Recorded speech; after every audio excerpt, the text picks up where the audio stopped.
Tudo bem? Boa noite aí, pessoal. É um prazer enorme estar novamente aqui. O nosso querido Alexander Lima separou para nós aquela matéria da caverna de Tiles. E eu peço a vocês que não se inscreveram no nosso canal, que por favor se inscrevam, acione esse sininho, que ele é muito importante para ser avisado dos nossos eventos. Essa matéria já há muito tempo está para rolar aqui no canal.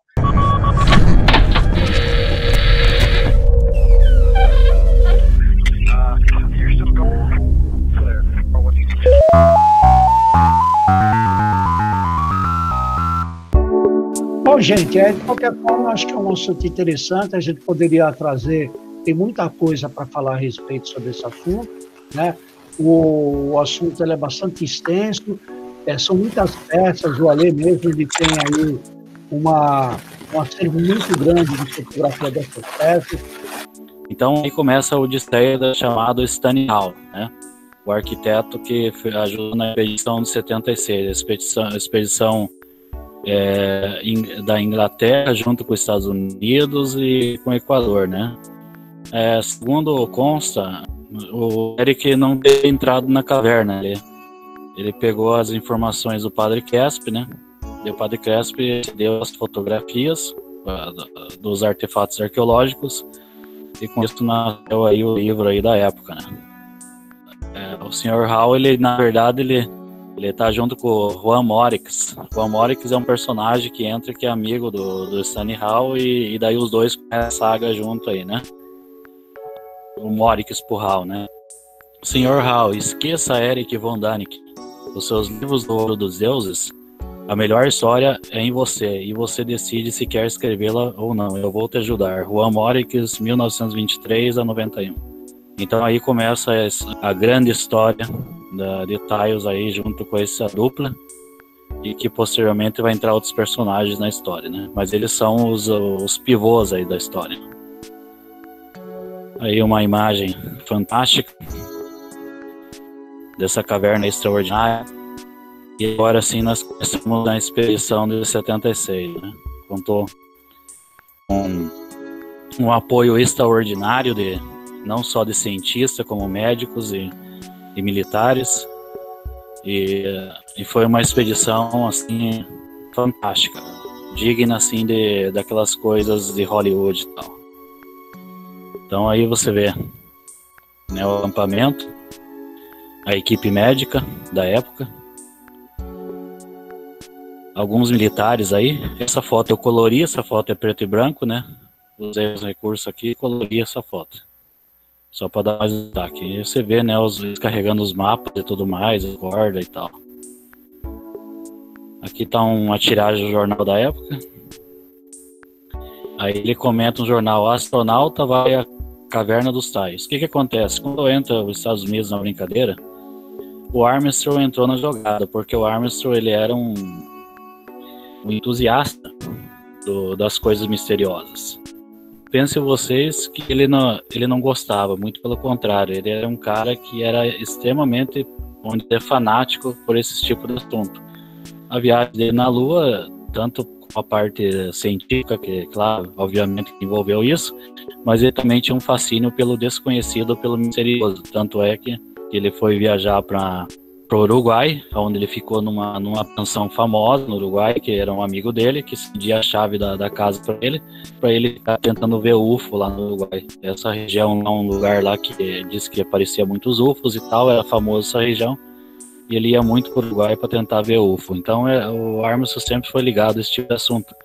Essa expedição recebeu uma ajuda de $2 milhões. Aí se foi, então se vê aí o Armstrong, né, com uma máquina fotográfica, e do lado esquerdo um militar. Então tá aí mais uma imagem de ouro ali, que mostra desenhos ali piramidal e tal. Vou comentar depois essa placa, o que é essa placa. Então algumas pedras ali, né, os caras tiraram foto.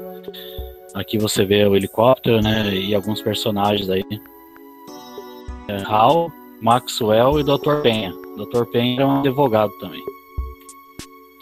Então aí, Roger, John, Morix, Maxwell, Dr. Penha, né? Lado direito ali uma pedra com detalhes rupestres, né? na verdade é um petrógrafo. Era encontrado assim, foi encontrado, né, na região muitas pedras com esses desenhos enigmáticos. Então a gente vê eles indo com uma corda ali, né? Eles participaram definitivamente da expedição. Só que eles tinham feito outras expedições, né? Então aí você vê o hall do lado de um petróglifo, né? Aqui é a boca da caverna, né? Para descer lá, como eu disse, descer de rapel. Então, pessoas com fortes emoções, eu creio que não dá muito certo, não. E a tribo dos índios fica em cima. Aqui um desenho feito pelos militares. Dentro da caverna é um labirinto, né?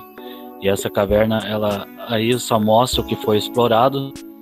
E segundo consta, ela tem muito mais conexões e que nunca foi explorado. E supostamente faz conexão com cavernas aqui no Brasil, né? Na região do Mato Grosso, né? Da Chapada dos Guimarães, Diamantina e tal, né? Dizem que fazem conexão. Aqui as portas aí tinham mais de 7 metros de altura, né?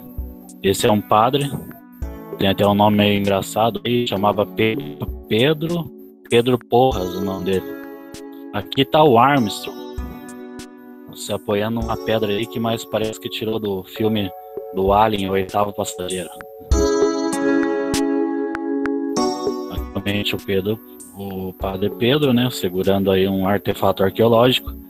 Aqui nós vemos um grande saguão, né, do lado direito aqui uma porta aqui, uma daquelas portas que são mencionadas, portas de 7 metros, né, e lá em cima o que eles chamam de chaminé, né? Tem em vários locais da caverna. Realmente extraordinário. Ó. Olha o tamanho do cara perto aqui da porta. Ó. Você vê aqui, né, cortes aqui. Aqui tá outra foto, expedição dos anos 60, né? Aí a gente vê cortes, né, na parede, né? Parece que alguém cortou aí com maquinário moderno. Aí tá as pedras. Essas fotos são mais atuais, né? Parece bloco de pedras aí cortado. Então egípcio e tal, uma estrutura assim que dá a impressão que realmente tinha uma tecnologia por trás, né? Uma civilização que trabalhou aí nesse lugar. Então aí tá uma visão de um lugar que chamam de um saguão chamado anfiteatro. Se for fazer expedição, vai ter que acampar aí nesse lugar. E lá no fundo estão as portas para dar acesso a outras galerias. Olha o buraco aí, ó. Aqui umas estruturas naturais aí, né? Mas também com aparência bem exótica, né? Aqui novamente aqueles recortes na pedra, dando a impressão de ter sido feito artificialmente. Aí entra o tal do Padre Crespi na história, né? O que tem a ver esse Padre Crespi? Como tinha comentado, o Padre Crespi, ele era um missionário, né? Como os padres aí que fizeram missão aí na América Latina, né? A intenção dele de passar a região para os índios e tudo mais, ele acabou pegando amizade com os índios passaram muitos artefatos, começaram a dar presente para ele. Chegou ao ponto, para vocês terem uma ideia, que ele tinha milhares de artefatos. Os artefatos que eu vou mostrar aqui são unidades, são poucos, perto do que ele tinha, né? Ele tinha milhares de artefatos na coleção, que é chamada Coleção Crespi. Aqui o Stanley Hall conversando com o Padre Crespi. Aqui começa os artefatos do Padre Crespi, né? Um violão gigante parece feito de ouro ou bronze, não sei. Violão interessante, ó, com vários desenhos enigmáticos. São muitos artefatos, você não tem ideia. Como disse o próprio Stanley Hall lá, foi incomensurável o valor histórico que tinha dentro dessa. Aqui mais artefato. Lembrando que essas escritas aqui, essa simbologia até hoje não foi decifrada. Nenhuma, não é parecida a nenhuma linguagem conhecida de civilização passada. Mais artefatos, uns eram feitos de metal, outros de bronze e algumas peças de ouro. Aqui mais essa placa que foi usada no livro do Eric, mostra seres aí com aspecto alienígena e tal. Aqui segurando mais o artefato novamente. Aqui uma visão aqui. Olha o tanto de material que tinha. Era muita coisa. Era muito artefato.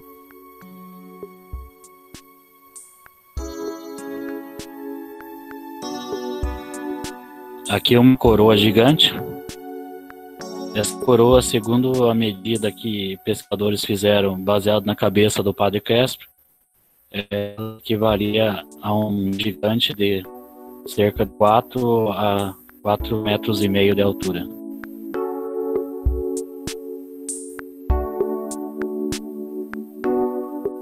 Essa foto aí, Alexandre, é muito interessante, né? Sim.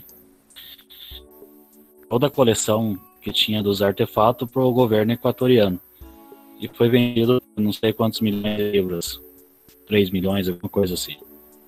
Então, toda essa fortuna arqueológica se perdeu. Se existe hoje em algum lugar lá, em algum museu equatoriano, não sei.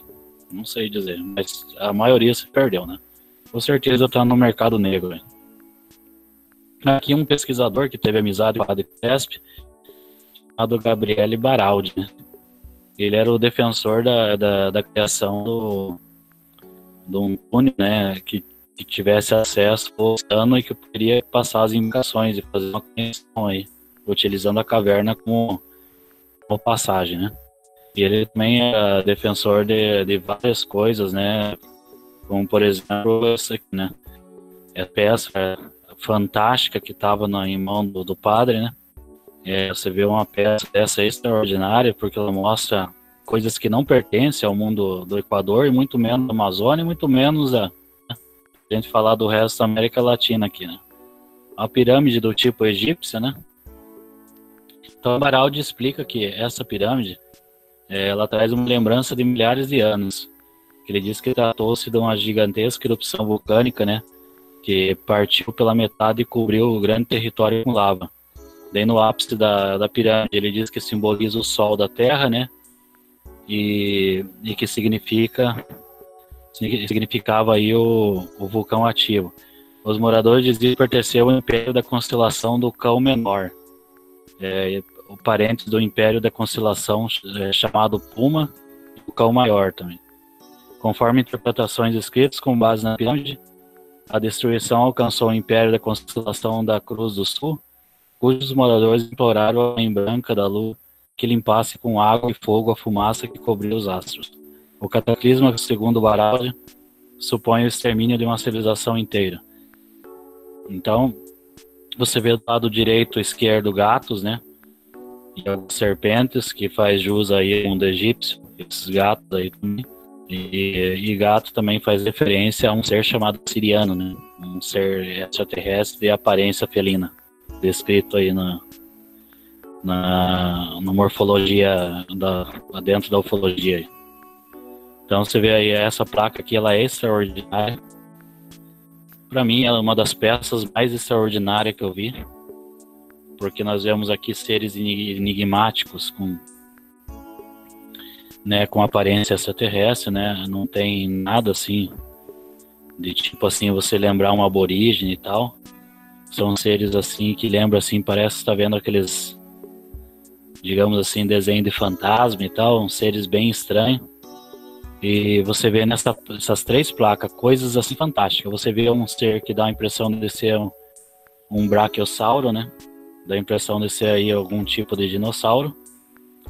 Você vê aqui em cima elefante de uma pirâmide. Você sabe que elefante não existia aqui. E nunca se ouviu falar que elefante existiu na Amazônia. Então, do lado direito uma girafa. Do lado esquerdo, esses seres, o que parece ser brincando com os elefantes. Então você vê, 3 peças de extraordinário valor, né, a meu ver. Essas 3 peças, elas demonstra assim em poucos desenhos, né, o que seria e como seria ali aqueles seres que viveram nessa região. E assim, mas assim realmente extraordinário, não tem nem o que falar muito sobre essa placa aqui. É famosa porque ela foi divulgada no livro do Ouro dos Deuses, Eric, né? Mostra também uma série de desenhos, são muitos desenhos, né, enigmáticos, né? Aqui novamente um ser aqui do lado esquerdo, né? Do lado direito o que parece ser um sol ali, e embaixo parece ser um facho de luz e vários animais sendo sugados para o sol. Então nós podemos subentender dentro da nossa observação ufológica que esse sol seria uma nave, né? E aqui embaixo seria aquele facho de luz famoso que a gente vê muito em ficção científica. Então os animais sendo sugados aí, possivelmente por um raio motor, né? Algo nesse sentido, ou que a ciência descreve hoje. Aqui nós vemos duas placas extraordinárias. Essa placa de um rei egípcio, com N simbologias aqui, né, que inclusive foi estudo até de pesquisadores lá dos Estados Unidos, né, nova simbologia aí, né, aí mostrando aí um rei indiano. Então você veja, o lugar tinha placas, como todas essas placas, essas coisas contando histórias da humanidade, foi parar em uma caverna. Foi aparentemente de ouro, né? Essa peça aqui, cerca de 50 centímetros de altura por 14 de largura. Ele concluiu que os ideogramas utilizados no período Asokan na história da antiga Índia, há 2.300 anos atrás. Então, você veja, o que uma placa descrevendo um rei do período Asokan fazendo ali o que estava fazendo ali nessa caverna.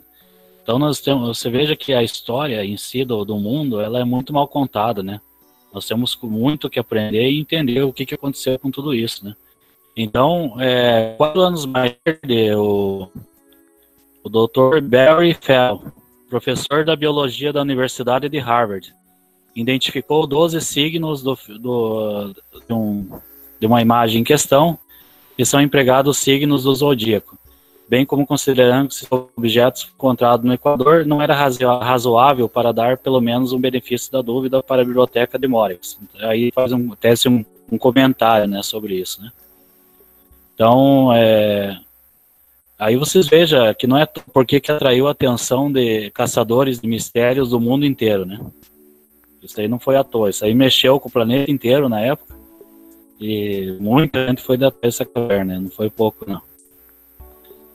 E passando a próxima peça, essa peça todo mundo conhece, uma peça que faz uso aí ao deus Hélio, né, do Sumério, né. Aqui nós temos outra imagem sumeriana perfeita. Veja, pessoal, essa peça foi encontrada dentro da caverna do Equador, não é da Mesopotâmia, isso aí não foi encontrado lá no Iraque, não sei onde. Essa é uma peça sumeriana encontrada na América Latina. Então você veja que como foi extraordinário essa caverna. Isso aí eu fico imaginando, né, para quem é historiador, pesquisador e ainda mais arqueólogo e tal, eles devem ter ficado de boca aberta, né? Como isso foi parar dentro de uma caverna extra. Lembrando que, como eu tinha comentado na expedição de 76, quando terminaram a expedição em 3 dias que o Armstrong ficou debaixo da terra, né, quando ele saiu com a equipe dos militares que vieram carregando dezenas de caixões lacrados, que inclusive os índios Shuar chegaram a perguntar para as autoridades, né, o que é que estava dentro daquelas caixas lacradas. O Armstrong foi perguntado por uma equipe de repórter que tinha lá qual foi a experiência dele de ter ido no submundo, né? Ele disse que a experiência dos 3 dias ultrapassou a ida dele na Lua. Então fica aquela pergunta, o que foi que Armstrong viu debaixo da Terra, né, do submundo lá, como eles chamavam, para ter assustado ele a ponto de ter ultrapassado a ida dele na Lua, né? E nós sabemos que ele viu coisa na Lua, né? Então aqui está uma das placas também mais extraordinárias, onde mostram a linguagem desconhecida e os seres que nós chamamos de sirianos, né? Seres com aspecto felino. Então, essas linguagens não foram decifradas até hoje, né? E sustenta a possibilidade de seres extraterrestres aí ter participado nessa civilização. Aqui novamente uma pedra também cheia de simbologia. Nota que o elefante aparece muito, né? Um sol em cima e um elefante. Engraçado que a presença do elefante tem várias simbologias aqui, né? Novamente aí o padre já com o violão já inteiro aqui na imagem, né? Você veja que o próprio no violão tem várias imagens interessantes, né? Que podem durar décadas aí de estudo, né? O pessoal tentando decifrar o que são essas imagens. Uma placa aqui, também com vários símbolos. Lá atrás onde vocês estão vendo uma viga bem ali, atrás ali, essa viga ela tem vários desenhos sumério e egípcio também. Deixa eu só passar uma imagem aqui que eu tenho dessa viga. Eu tenho ela a cores, porque eu fico, toda vez que eu vejo ela, eu fico impressionado com essa. Sim. Aqui eu achei a peça, né, de ouro lá que foi falado pelo Baraldi. Você vê que o cara está segurando, realmente a peça existe. Tem uma série de inscrições que eu acho em uma língua desconhecida. O que tem a ver os mormons com a história aí, pessoal? Os mormons entram aí na história e é o seguinte: quando começou a ser falado sobre placas de metal, placas de ouro, placas não sei do que, para quem conhece a história ali do Joseph Smith, né, ali que os mormons seguem, né, o padrão do estudo e tudo mais é baseado no livro de Joseph Smith. Então, Joseph Smith recebeu 2 anjos, né, e daí o anjo chamado Moroni, ele deu as placas que seria semelhante às placas dos 10 mandamentos. Ele deu a placa pro Joseph Smith, que fundou a igreja Moroni, né, dos Mormons, né, chamado Moronismo. Então, quando ficaram sabendo, os Mormons achavam o seguinte: que ali estaria supostamente uma das a famosa placa descrita por Joseph Smith que recebeu em Moroni. Então, os mormons também foram da caverna para ver se achava a tal da placa lá descrita por Joseph Smith. Então, por isso entrou os mormons na história das cavernas. Aqui umas imagens mais atuais, para a gente quebrar um pouco aqui do estudo. Então você veja aí que tem lugares aí extraordinários na caverna, né, lugares fantásticos. Então, em alguns lugares você fica com a água batendo na metade da cintura, então não é, né, um simples passeio, né? Você tem que estar já sabendo que você vai ter possivelmente frio ali, né? De estar nessa água e tudo mais. Tem que estar bem preparado ali com equipamento e apoio, né? Então não é um lugar tão simples assim de... Aqui você pode perceber que a largura aqui das paredes e tudo mais, né? Lá no fundo tem uma espécie de uma escadaria. É que não dá pra ver que tá escuro aqui. Então você veja, é realmente um lugar extraordinário.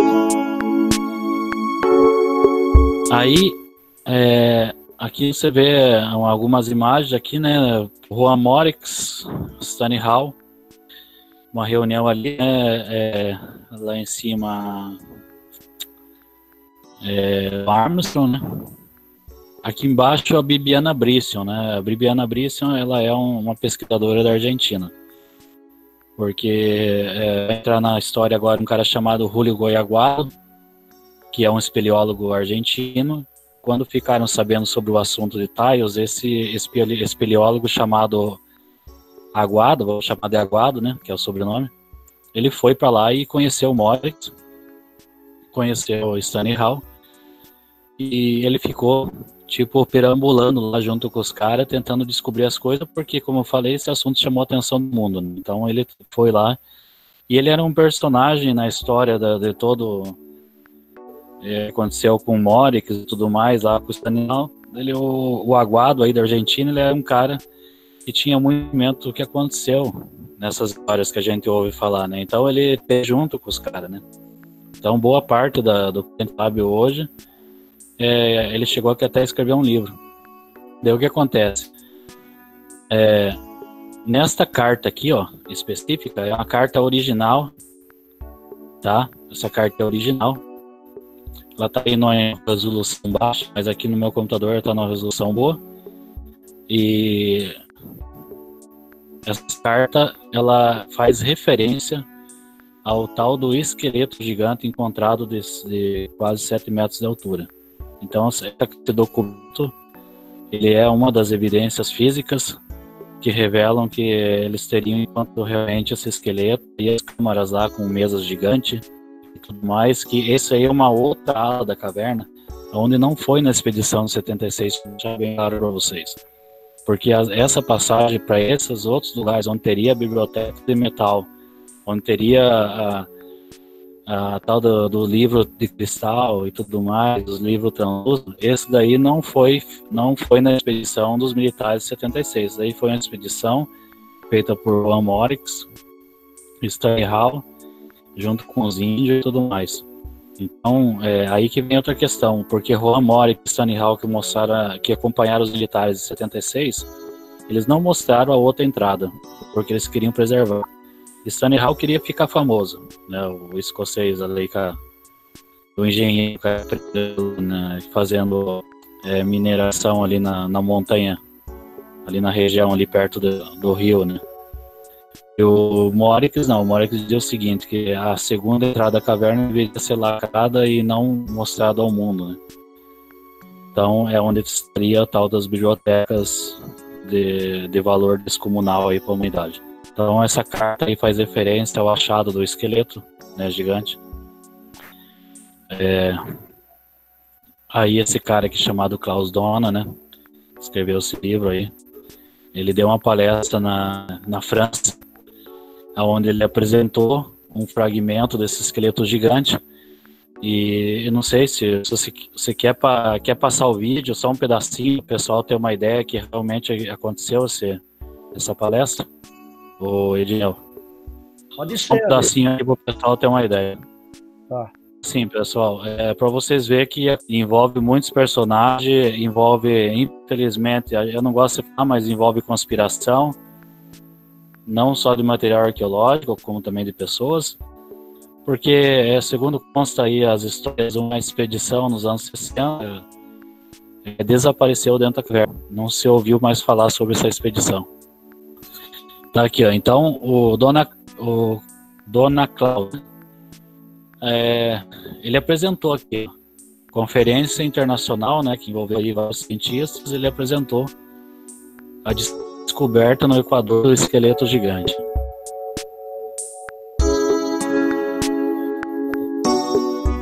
Então ele mostra ali as imagens, né, mostrando a altura como era faz comentários e tudo mais, e ele apresenta o que parece ser um fragmento de outro, de fóssil, quer dizer. Deixa eu ver. Ah, tá. Aqui, ó, ele mostra ali os fragmentos. Vou só pular o vídeo aqui, pessoal. Aqui ele mostra uma pegada que foi encontrada próximo da caverna, né? Essa pegada aqui, ó. Uma pegada gigante, ó. Né? E daí deixa eu pular aqui para as peças, né? Ele mostra materiais, deixa eu pular aqui com a peça que ele mostra na mão dele. Aí tá na mão dele lá, ele tá segurando, ó. Um fragmento ali do suposto gigante. Aí.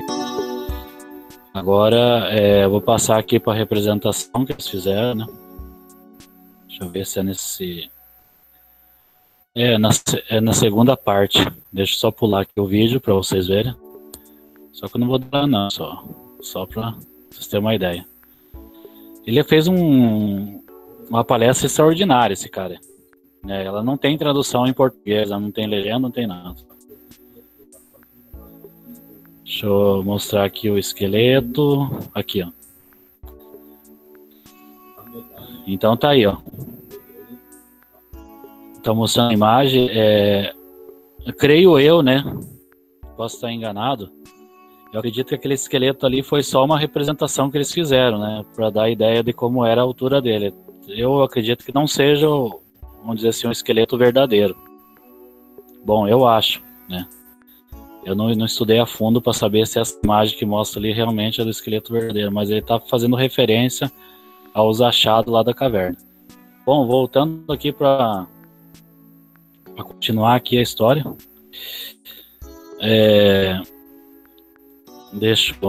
Então, saindo de Claudona, nós vamos para Julio Goiaguado, né? É interessante esse nome, né?